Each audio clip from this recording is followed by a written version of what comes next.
జిల్లా నర్సీపట్నం నియోజకవర్గం గోలుగొండ మండలం ఏటి గైరాంపేట గ్రామంలో ఎన్ఆర్ఇజిఎస్ ఉపాధి హామీ పథకం కూలీలకు నిత్యావసర వస్తువులు అందజేశారు టీడీపీ, బీజేపీ, జనసేన నాయకులు. ఈ కార్యక్రమానికి ముఖ్య అతిథులుగా గోలుగొండ మండలం జనసేన పార్టీ అధ్యక్షులు గండం దొరబాబు హాజరయ్యారు. సందర్భంగా ఆయన మాట్లాడుతూ టీడీపీ, బీజేపీ, జనసేన కూటమి ఏర్పడితే ఉపాధి హామీ కూలీలకు, వ్యవసాయ రైతులకు మోదీ సర్కారు వేతనాలు పెంచుతారని, కౌలు రైతులకు కూడా రైతు భరోసా ఇస్తారని, సామాన్య ప్రజలకు నిత్యావసర వస్తువులు అందుబాటులోకి వస్తాయని పేర్కొన్నారు. ఇక ఆంధ్రప్రదేశ్ అభివృద్ధి చెందాలంటే బీజేపీ, టీడీపీ, జనసేన కూటమికి గెలుపు కోసం అందరూ శ్రమించారని, గెలిపి లక్ష్యంగా కృషి చేయాలని పేర్కొన్నారు. ఇక అనంతరం ఉపాధి హామీ కూలీలకు మజ్జిగ ప్యాకెట్లు, నిత్యావసర వస్తువులు అందజేశారు. ఈ కార్యక్రమంలో గోలుగొండ మండలం బీజేపీ పార్టీ నాయకులు పల్ల రమణ యాదవ్, మండల ప్రధాన కార్యదర్శి బీజేపీ నాయకులు గౌరీ నాయుడు, టీడీపీ నాయకులు అల్లు స్వామి పాల్గొన్నారు. ఏటిగారంపేట టీడీపీ నాయకులు కిల్లాడి నరేష్ పాల్గొన్నారు.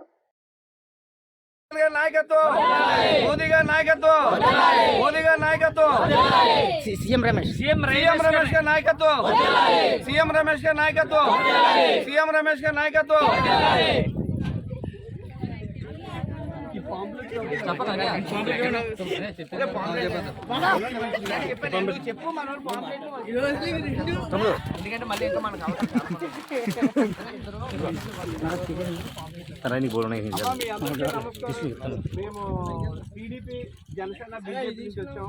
రేపు వచ్చే నెల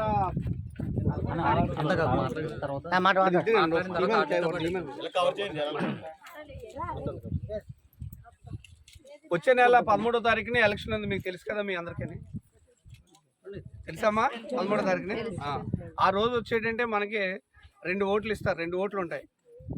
ఇప్పుడు మీరు ఉపాధి హామీ పని చేస్తున్నారు కదా, అది ఎవరు ఇస్తున్నారు అనుకుంటున్నారు? డబ్బులు ఎవరు అని తెలుసుకోవాలి కదా. ఎవరు ఇస్తున్నారు? మోదీ గారు ఇస్తున్నారు. ఇంతకుముందు 200 ఇచ్చేవారు కదా, ఇప్పుడు 300 చేశారు.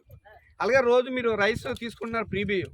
అది ఎవరు ఇస్తున్నారు? మీరు జగన్ బియ్యం. జగన్ బియ్యం కాదు, మోదీ గారి బియ్యం. ఆ మోదీ గారు ఇక్కడ ఏంటంటే సీఎం రమేష్ గారు అని ఆ వ్యక్తిని మనకి ఇక్కడ ఎంపీగా పెట్టారు. మనకి 2 గుర్తులు ఇస్తారు. ఇక్కడ లోకల్గా మన అయ్యన్న పాత్రుడు గారు తెలుసు కదా, అభివృద్ధి చేయాలంటే అయ్యన్న పాత్రుడు గారు సైకిల్ గుర్తు. ఫస్ట్ ఓటు వచ్చి కమలానికి వేయాలి, రెండో ఓటు వచ్చి సైకిల్కి వేయాలి. అయితే వేయటం వల్ల ఏంటంటే మనకు ప్రయోజనం ఏంటంటే, మీకు ఇప్పుడు పెన్షన్ తీసుకుంటున్నారు కదా, ఇంతకుముందు 60 సంవత్సరాలు తీసుకుంటేవారు, అది ఇప్పుడు 50 సంవత్సరాలకే పెన్షన్ ఇస్తారు. అలాగే 4000 పెన్షన్. ఎంత? ఇప్పుడు 3000 తీసుకునేది, ఇప్పుడు 4000. అది కూడా చంద్రబాబు నాయుడు గారు ఇప్పటి నుంచే, ఈ నెల నుంచే పెంచారు. అంటే ఈ నెల, ఈ 3 నెలది, జూన్ నెలలో ఎలక్షన్ అయిపోయిన తర్వాత వచ్చే డబ్బులు కలిపి 7000 ఇస్తారు. తర్వాత 4000 ఇస్తారు.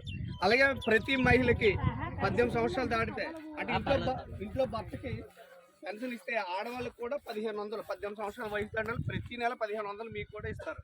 అలాగే సంవత్సరానికి 3 గ్యాస్ బండ్లు ఫ్రీ. మీరు ఊరు వెళ్తారు కదా, ఊరు వెళ్తే మీరు ఎక్కడ బస్ టికెట్ తీయదు, ఫ్రీ బస్సులో కూర్చోవచ్చు. చంద్రబాబు నాయుడు గారిని, పవన్ కళ్యాణ్ అందరూ కలిపి పెట్టారు ఫ్రీ బస్సు ఫ్రీ.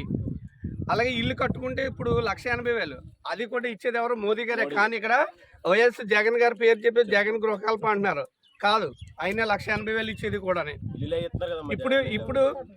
ఇప్పుడు మీకు 5 లక్షలు ఇస్తారు ఇల్లుకి. అలాగే పిల్లలు ఎంతమంది చదువుకొని ఉంటే అంతమందికి సంవత్సరానికి 15,000. ఇంతకుముందు ఏంటి, ఎంతమంది చేత ఇస్తారని చెప్పి ఒకరికి ఇచ్చారు, అది 13,000 ఇచ్చారు జగన్ గారు.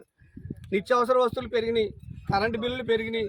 అందుకని ఏంటంటే ఇప్పుడు రేపు వచ్చే గవర్నమెంట్ మీరు మారిస్తే ఫస్ట్ గుర్తు వచ్చే కమలానికి, రెండో గుర్తు వచ్చే సైకిల్కి వేస్తే మీకు అన్ని రకాలుగా అభివృద్ధిగా ఉంటుంది. తర్వాత అలాగే నిరుద్యోగ వృత్తి, అంటే డిగ్రీ చదువుకొని ఉద్యోగాలు రాకుండా ఖాళీగా ఉంటారు పిల్లలు, వాళ్ళకి చంద్రబాబు నాయుడు గారు ప్రవేశపెట్టింది 3000 ప్రతి నెల ఇస్తారు.